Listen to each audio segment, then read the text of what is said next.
Welcome to the Deep Dive, where today we're uncovering an ancient practice that offers, well, a pretty unique path to well-being, quite literally at your fingertips. We're talking about Siddha Digit Poses, or SDPs. It's a fascinating exploration, really. It's an art form with deep roots in ancient Indian science, and it's backed by clinical insights, too. We've sifted through a rich stack of sources from comprehensive FAQs to some really in-depth therapeutic applications. Yeah, and our mission for you today is to demystify what these powerful hand gestures are, how they actually work, and, the profound impact they might just have. Exactly. So if you're curious about unlocking your body's inner balance and health in maybe surprisingly accessible ways, then stay with us. We're about to explore a practice that's both ancient in its wisdom and remarkably relevant for modern life. Okay, so let's begin. Let's try and understand what exactly Siddha Digit Poses are. When we say digit poses, we mean specific hand gestures, right? Formed by placing your fingers in these, well, precise configurations. That's right.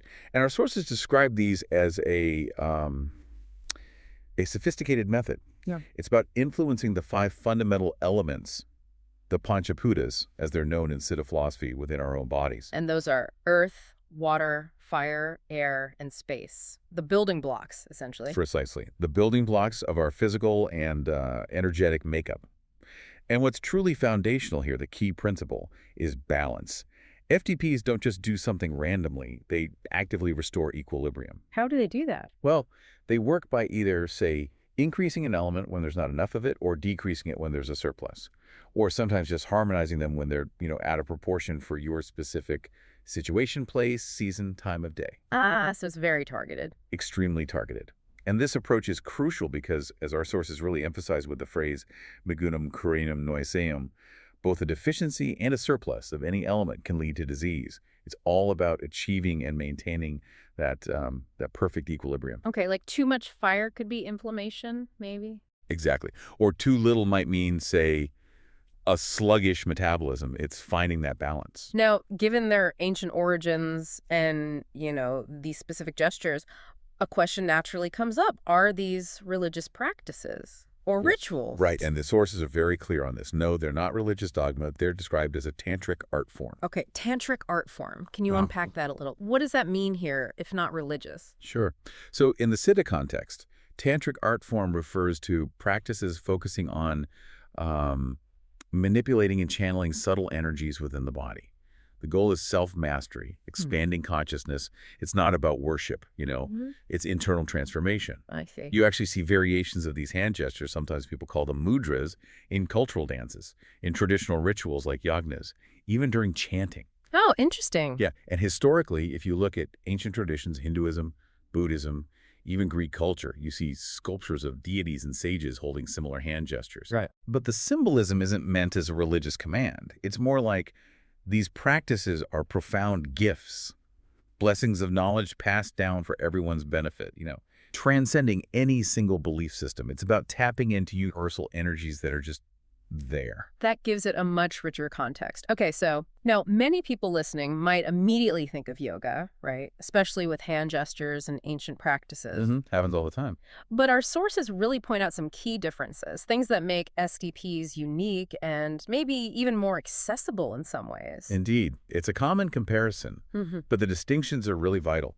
Yoga, as most people practice it, usually involves full body postures. It often needs a quiet space, closed eyes, that kind of thing. Yeah. SDPs, though, completely different. They engage only the fingers, sometimes the thumbs. That's it. Just the fingers. Just the fingers. And that simple difference makes them accessible to a much, much broader range of people. Think about children, adults, even elders who are bedridden or have physical limitations. They can often still do SDPs. That's a huge point. And the eyes. Another crucial difference, SDPs are performed with open eyes. Oh, why is that? It allows you to constantly check and ensure the precise finger positioning. Our sources confirm this is absolutely central to the healing process. You need that visual feedback loop. It's quite important. Okay, and here's something that really jumped out at me, especially for anyone who likes, quick, tangible results. SDPs seem to show rapid effects. Yes, this is one of the most striking aspects. What does rapid actually mean here? Are we talking minutes, days? And why so fast compared to other things? We're talking noticeable changes, sometimes within seconds for, say, immediate relief, maybe a few days for more acute things, or up to about 7 weeks for chronic imbalances with consistent practice. Seconds. Wow. Yeah, it isn't just convenient. It really points to how directly these gestures seem to interact with the body's subtle energies, maybe even neurological responses. It's like a direct line. Kind of. Unlike practices working through longer, maybe more indirect paths, SDPs are thought to create an almost immediate energetic circuit, directly adjusting that elemental balance. Bypassing slower processes. Exactly. It bypasses some of the longer biochemical or muscular processes, allowing for these quicker shifts. Our sources even suggest this is why they can provide life-saving support in emergencies. Think heart attacks, asthma attacks. Life-saving support, that's a big claim. It is. Oh. But it's about immediately trying to rechannel vital energy while waiting for help, of course. Okay, could you elaborate a bit more on the range of benefits then, from emergencies to just general well-being? And is there clinical evidence backing this up? Absolutely. So beyond the rapid physical stuff, SDPs also promote mental balance, emotional stability, even spiritual well-being. Their preventative uses are also highlighted. Consistent practice is indicated to potentially help prevent chronic conditions like diabetes, cancer. Preventative too. Okay. And as you said, the emergency applications, heart attack, asthma attack specific SDPs can offer critical immediate support. Now, this isn't just theory. Our sources point to substantial evidence from clinical practice in Siddha hospitals. Right. They show real effectiveness in addressing a whole range of modern lifestyle disorders. Things like PCOD, hormonal issues, diabetes, fatty liver, high cholesterol.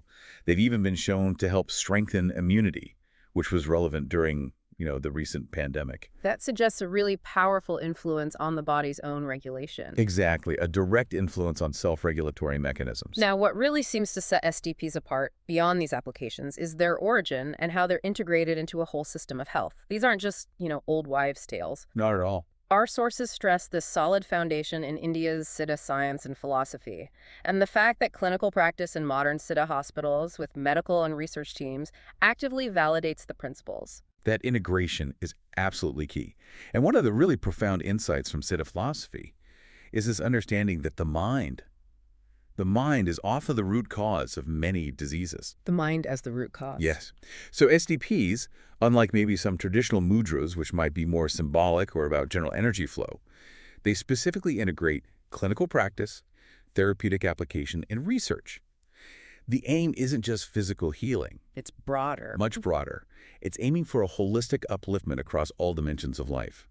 Mental, emotional, financial, relational, spiritual. Think about it, chronic stress, right? That's emotional. But it might stem from financial worries, which then strains relationships and eventually causes physical problems. Ah, the domino effect. Exactly. So by addressing the energetic root cause with the right SDP, you're not just treating a symptom like high blood pressure, you're fostering calm, clarity. Yeah. And that clarity can lead to better decisions, better relationships, a more harmonious life overall. That's what really elevates SDPs, makes them this art form for enhancing your whole life. It's really fascinating how a physical gesture can ripple out like that. So let's get practical. For someone listening who's already managing health conditions, maybe taking medication, can they combine SDPs with that? Yes, absolutely. And this is a really crucial point our sources cover. SDPs can be safely and effectively combined with pretty much any form of medication. Allopathic, Siddha itself, Ayurvedic, homeopathic, you name it. So they work together. They act as a complementary therapy. The idea is they accelerate recovery by balancing that specific element that might be contributing to the illness. Can you give an example? Sure. So say someone's taking antibiotics for a fever. If they also practice prana SDP, that's one that increases vital life force, or pranic energy, it can significantly shorten recovery time. Instead of feeling wiped out for a week, they might get their energy back and feel better in just a few days. Okay. The SDP helps the body's own healing power work better alongside the medicine. Yeah. But, and this is vital, the choice of SDP has to be specific. Right. You can't just pick any SDP. No. Not all SDPs are suitable for every condition or every medication. It's about precision, matching the SDP to the person's specific elemental imbalance. That specificity really highlights the need for proper guidance, doesn't it? It really does. So for someone who's intrigued now and thinking, okay, maybe I want to try this, let's talk practicalities. What are the general guidelines? When's the best time to practice?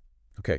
For regular sort of ongoing practice, mornings and evenings are usually considered the most suitable times. The body's energy is often a bit more receptive then. Morning and evening? Yeah.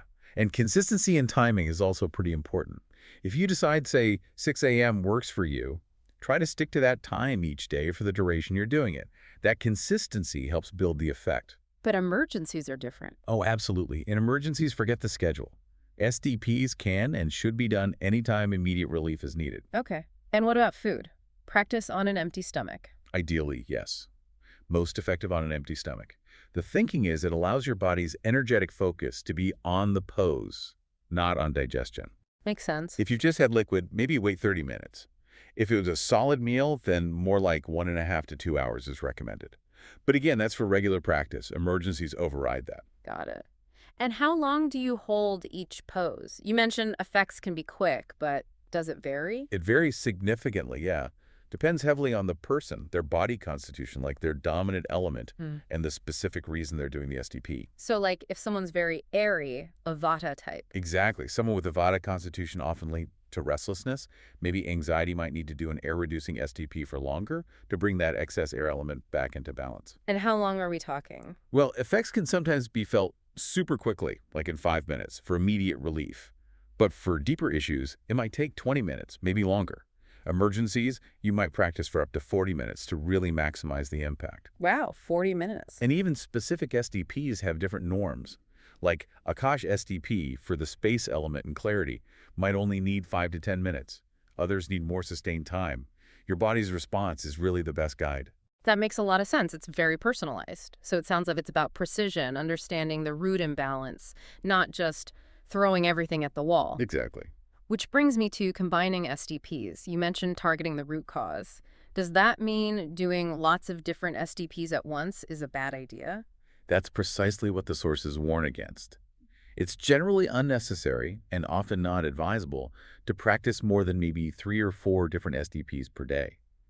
The whole philosophy is about finding and treating the root cause, not chasing every single symptom. Right. Let's use an example. Say someone has high anxiety, stress, can't sleep, and that's leading to high blood sugar, high blood pressure, maybe heart issues. A common pattern. Very common. The underlying root cause might actually be an excess of the air element, driving that worry and restlessness. So in that case, focusing on the right air element SDP would be the smart move. Just the one. Potentially just the one or maybe 1 or 2 carefully selected ones. By calming the mind, improving sleep with that targeted SDP, you then see positive ripple effects. Blood sugar might regulate, heart function improves, cholesterol might normalize. So it's definitely not a buffet approach, more like a targeted strike. What happens if someone does try to mix and match too many without understanding why? Yeah, that's where it gets counterproductive. It can actually confuse the body's energy system. The sources give an example. Okay. Imagine combining Surya SDP, that increases the fire element, generates heat with a fluid balancing SDP, and an air element increasing SDP, all at the same time. Sounds like a conflict. It could be. They might counteract each other. You could dilute the effectiveness of all of them, or maybe even create new imbalances. The selection really needs to be highly personalized, Based on that individual's specific elemental imbalances, their unique constitution, their root causes of whatever they're dealing with.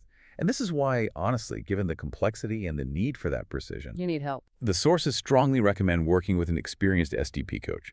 They can give that personalized guidance, make sure the correct SDPs are chosen, practice for the right duration, for maximum targeted benefit. It takes the guesswork out, makes it truly effective. We've certainly taken a deep dive into Siddha Digit Poses today. We've uncovered a practice that's, well, it's ancient, it seems to be clinically supported, and remarkably accessible. We've learned how these seemingly simple hand gestures work to precisely balance those 5 core elements within us, offering potentially rapid and profound effects for physical health, mental stability, and even spiritual well-being. Yeah, we've really seen how SDPs offer this holistic path, one that's not just safe to combine with conventional medicine, but seems designed to complement it, maybe even accelerate healing. The focus on individual constitution, that targeted approach to root causes, the integration of clinical practice, it really shows the depth and sophistication of this system. So, what does all this mean for you listening? Well, it means the potential for some profound self-healing, for finding a deeper sense of balance might literally be right there in your hands. It really might. It's a powerful reminder, isn't it, that sometimes the simplest gestures, when rooted in deep wisdom and, modern understanding, can activate the most complex and beneficial systems within us. Absolutely. And as you reflect on all this, consider this provocative thought. What subtle energetic imbalances might be playing out in your own bots right now? Hmm. And what simple, precise gesture, if you knew which one and applied it correctly, could potentially unlock their balance and lead you toward a more harmonious, maybe even uplifted